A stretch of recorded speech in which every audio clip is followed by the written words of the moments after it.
Hi friends, യെസ്മിയുടെ പുതിയ latest informative വീഡിയോയിലേക്ക് സ്വാഗതം ചെയ്യുകയാണ്. 1996 റഷ്യയിൽ ജനിച്ച ഒരു കുട്ടി, ബൊറിസ്കോ ക്രിബ്രിയാനോവിച്ച്. ശാസ്ത്രത്തിൽ മുഴുവൻ കൗതുകമായി മാറിയ കുട്ടി. അപ്പോൾ എന്താണ് ഈ കുട്ടിയുടെ പ്രത്യേകത? ലക്ഷക്കണക്കിന് വർഷങ്ങൾക്ക് മുമ്പ് താൻ ചൊവ്വാഗ്രഹത്തിൽ ജീവിച്ചിരുന്ന ഒരു വ്യക്തിയാണെന്നാണ് ഈ കുട്ടി അവകാശപ്പെടുന്നത്. ഇത് തന്നെ പുനർജന്മമാണെന്നും ലക്ഷക്കണക്കിന് വർഷം മുമ്പ് ഭൂമി ഇപ്പോൾ ഉള്ളതുപോലെ തന്നെയാണ് ചൊവ്വാഗ്രഹം ഉണ്ടായിരുന്നതെന്നും വളരെയധികം വികസനങ്ങൾ ഉണ്ടായിരുന്നുവെന്നും എന്നാൽ വലിയൊരു യുദ്ധം അവിടെ ഉണ്ടാവുകയും അതിനെ തുടർന്ന് നശിക്കുകയുമായിരുന്നുവെന്നാണ് ബൊറിസ്കോ പറയുന്നത്. ബൊറിസ്കോ പറയുന്ന കാര്യങ്ങൾ ശാസ്ത്രീയമായ ഒന്നും നമുക്കൊരിക്കലും പറയാൻ സാധിക്കില്ല. അത് തെളിയിക്കുന്ന തരത്തിലുള്ള ഒരു തെളിവുകളും ലഭിച്ചിട്ടുമില്ല. പക്ഷേ ശാസ്ത്രത്തെ സ്നേഹിക്കുന്ന ആളുകൾ, പ്രത്യേകിച്ചും ആസ്ട്രോഫിസിക്സിൽ ഇഷ്ടപ്പെടുന്നവർ കേൾക്കാൻ ആഗ്രഹിക്കുന്ന ഒരു കഥ തന്നെയാണ് ബൊറിസ്കോ പറയുന്നത്. ലക്ഷക്കണക്കിന് വർഷങ്ങൾക്ക് മുമ്പ് ചൊവ്വയിലുള്ളവർ ഭൂമിയിൽ വന്ന് പോകാറുണ്ടായിരുന്നുവെന്നും ബൊറിസ്കോ പറയുന്നു. 1996 ഒരു ഡോക്ടർ ദമ്പതികൾ മകനായിട്ട് റഷ്യയിലാണ് ബൊറിസ്കോ ജനിക്കുന്നത്. മറ്റുള്ള കുട്ടികളിൽ നിന്നുമെല്ലാം വളരെ വ്യത്യസ്തമായിട്ടാണ് അദ്ദേഹത്തിൻ്റെ ജീവിതത്തിലെ ഓരോ ഘട്ടങ്ങളും കടന്നു പോയിട്ടുണ്ടായിരുന്നത്. ജനിച്ച് വെറും 2 ആഴ്ച കഴിഞ്ഞപ്പോൾ തന്നെ അവൻ തല മുകളിലേക്ക് ഉയർത്തി കാഴ്ചകൾ കാണാൻ ശ്രമിക്കുമായിരുന്നത്രേ. തികച്ചും അവിശ്വസനീയമായ സംഭവം തന്നെയാണിത്.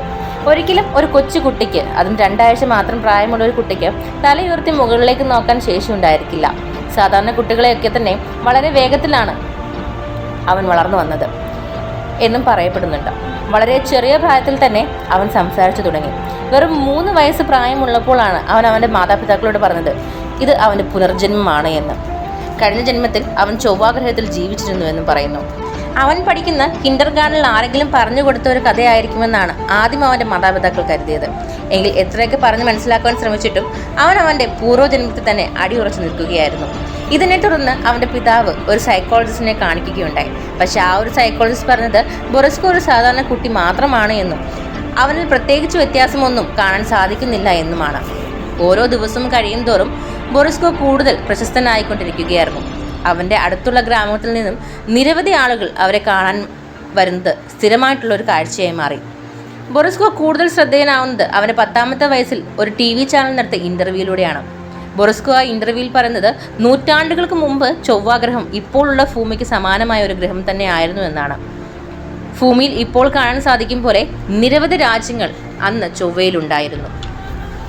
ആ രാജ്യങ്ങളെല്ലാം പരസ്പരം ചേർന്ന് യുദ്ധം ആരംഭിച്ച് അതിശക്തമായ ആ യുദ്ധത്തിൽ ന്യൂക്ലിയർ വെപ്പണുകൾ വരെ അവർ പരസ്പരം ഉപയോഗിക്കുകയുണ്ടായി.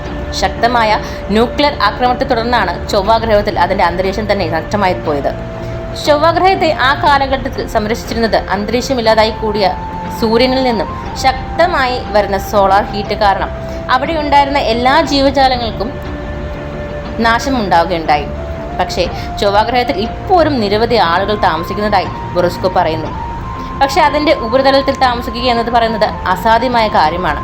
അതുകൊണ്ട് അവർ എല്ലാവരും തന്നെ ചൊവ്വാഗ്രഹത്തിൻ്റെ പ്രതലത്തിൽ അടിയിലാണ് ഇപ്പോൾ താമസിക്കുന്നതെന്നാണ് ബൊറിസ്കോ അവകാശപ്പെടുന്നത്.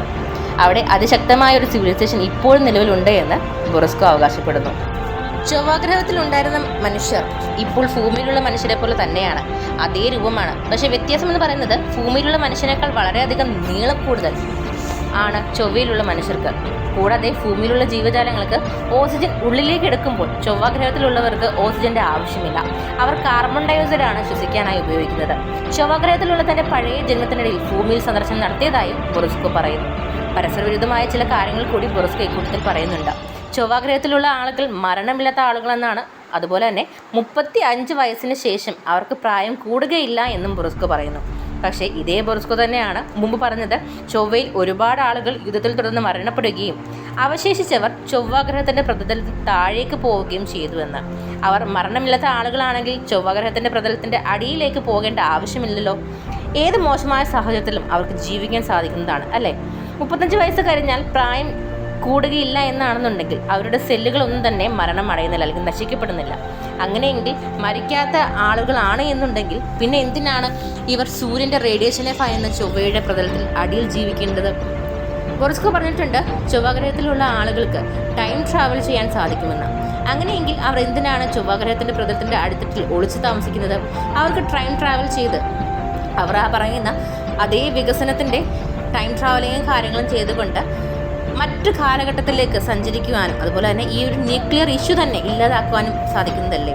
നമ്മുടെ ശാസ്ത്ര സാങ്കേതിക വിദ്യകൾ പറയുന്നത് ചൊവ്വാഗ്രഹത്തിലൊരു കാലഘട്ടത്തിൽ ധാരാളമായി അറ്റ്മോസ്ഫിയർ അല്ലെങ്കിൽ അന്തരീക്ഷം ഉണ്ടായിരുന്നു എന്നാണ്. പക്ഷേ അത് ഇല്ലാതാകുവാനുള്ള കാരണം ന്യൂക്ലിയർ ബോംബ് ബ്ലാസ്റ്റ് ആണ് എന്ന് ഇതുവരെ കണ്ടെത്താൻ സാധിച്ചിട്ടില്ല. മറിച്ച് സ്വന്തമായി കാന്തിക വലയങ്ങൾ ചൊവ്വാഗ്രഹത്തിന് ഇല്ലാത്തത് കൊണ്ടാണ് അതിൻ്റെ അന്തരീക്ഷം നശിച്ചതായും പറയപ്പെടുന്നത്. ബൊറിസ്കോ പറയുന്ന കാര്യങ്ങളെല്ലാം തന്നെ അശാസ്ത്രീയമാണ്. ശാസ്ത്രീയമായ ഒഴുത്തൊഴിവുകൾ പോലും നമുക്ക് ഇതിലൂടെ ബന്ധപ്പെട്ട് ലഭ്യമായിട്ടില്ല. ഇപ്പോഴും ചൊവ്വാഗ്രഹവുമായി ബന്ധപ്പെട്ട പല ഗവേഷണങ്ങളും നടക്കുന്നുണ്ട്. റീസെൻ്റ് ആയിട്ട് തന്നെ ചൊവ്വാഗ്രഹവുമായി റിലേറ്റ് ചെയ്ത് പല ന്യൂസുകളും വന്നിട്ടുണ്ടായിരുന്നു. ഇതുപോലെയുള്ള ന്യൂസുകൾ തീർച്ചയായിട്ടും നമ്മുടെ ചാനലിലൂടെ നിങ്ങളിലേക്ക് അറിയിക്കുന്നതായിരിക്കും. ആദ്യമായിട്ടാണ് നമ്മുടെ ചാനൽ കാണുന്നുണ്ടെങ്കിൽ തീർച്ചയായിട്ടും യൂണിവേഴ്സിറ്റി റിലേറ്റഡുള്ള ഇൻഫോർമേഷനും അതുപോലെ തന്നെ ഇതേപോലെ സാങ്കേതിക വിദ്യകളുമായിട്ടും നമ്മളെ അത്ഭുതപ്പെടുന്ന ലോകത്തിലെ പലതരത്തിലുള്ള കാര്യങ്ങളുമായി റിലേറ്റ് ചെയ്തിട്ടുള്ള വീഡിയോസാണ് നമ്മുടെ ചാനലിലൂടെ നിങ്ങളിലേക്ക് എത്തിക്കുന്നത്. അപ്പോൾ തീർച്ചയായിട്ടും നമ്മുടെ ചാനൽ സബ്സ്ക്രൈബ് ചെയ്യാൻ മറക്കരുത്. അതോടൊപ്പം ബെൽ ഐക്കൺ കൂടി എനേബിൾ ചെയ്തെടുക്കുക. എങ്കിൽ മാത്രമേ നമ്മൾ അപ്ലോഡ് ചെയ്യുന്ന കാര്യങ്ങൾ നിങ്ങളിലേക്ക് അപ്പോൾ എത്തുകയുള്ളൂ. Thank you so much.